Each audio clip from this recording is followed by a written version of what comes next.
Müslümanlar urazаға кірді. Изгі ой башланыр алдынан Татарстан мүсілманнары 8-ші құрылтайға жиылды. Құрылтайдан хабаршыбыз Мөршидә Жиханның махсус репортажы.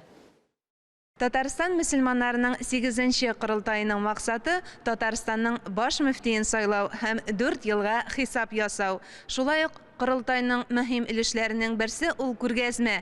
Быел ул әманәт концепциясенә нигезләнгән. Барлыгы 6 әманәт. Алар барысы да Татарстан диния нәзарәтенең эш юнәлешләрен чагылдыра. Алхамдулиллах, нәзарәтебезнең şenlige bek eybet bara, ol indi nazaret şenle degеш bütün imamlarның şenlige bit indi nazaretning işi orunlarda imamlarga şınap barıga oңайлыклар, mümkinlikler тудыру indi. Allah'a şükür olgal ketişler var. Құрылтай эшендә Татарстанның һәр мөхтәсибәтеннән барлыгы 1000 имам катнашты. Араларында озак еллар Хәтер мәчете имам хатибы булып эшләгән 94 яшьлек аксакал Харис хәзрәт Салихҗан да бар иде. Құрылтайдан көтәм нәрсә? Алгы көндә муллалар dinning ve ferdin birgeliginde Allah Subhanahu ve Taala'nın ılık nimeti Kur'an-ı Kerim ayeti kelimelerinin işteligini bilip, onun tefsirini bilip, onun morfologisi, fonetikaları bilen öğrenseler, o vakitte bizim şir manasında kişilerine yığıntı yasay alatıran mullalarımız çığa. Ben şunu kötəm. Нәзәрәтнең башка мөфтиятләр белән чагыштырганда иң көчле ягы ул Хозур нәшрият йорты. Бихисап китаплар бастыру белән беррәттән интернет, радио, телевидение, газета, журналлар эшчәнлеге дә күз алдында. Нәзәрәтнең эшчәнлеге менә шул әманәт дигән сүз эшеннән бөтен эшләгән эше кертеп буладыр дип уйлыйм. Без шул концепцияны нигезендә bu күргәзмәне дә эшләдек. Онда Коръән өйрәнү, әхлакый тәрбия бирү, насихат, татар теле буенча зур эш алып барыла.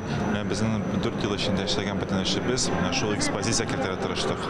Илгәрләребез дә сүзгә түгел, гамәлгә бәя биреп эш иткән. Камил хәзрәт bütün imamlar белән, мөхтәсибләр белән уртак тел табып эшләп, һәм дә безнең президентыбыз белән, аның кулы астында эшләгән эшмәкәрләр белән дә уртак тел табып эшлү, менә бу нәтиҗә бүген күрсәтә. Безнең Татарстанда тынычлык. Безнең Казан басмабыз вот бу нusxa Белоруссиядә специаль президентский фондта басылды. Құрылтай эшендә катнашкан Татарстан президенты Рөстәм Миңнехановка Казан басмасы дип танылган Коръәннең төрле илләрдә басылган нөсхәләре күрсәтелде.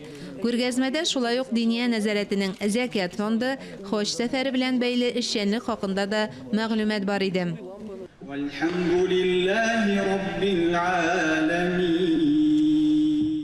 Беренчеләрдән булып 8-нче Татарстан мөселманнары құрылтайында катнашучыларны Татарстан президенты Рөстәм Миңнеханов сәламләде. Безнең республикабыз алга таба гөрләп бара. Күп кенә эшләгән эшләребез бар. Шул ук чакта әле эшләребез тагын да күп. Бу эшләребездә әлбәттә бүген мин үзебезнең Россия президенты Владимир улы Путинга рәхмәт әйтәсем килә. Ул безнең бөтен планлаштырган эшләребезне хуплап ярдәм күрсәтә һәм диния нәзарәтенә сезгә һәммәгезгә дә зур рәхмәтемне әйтәсем килә.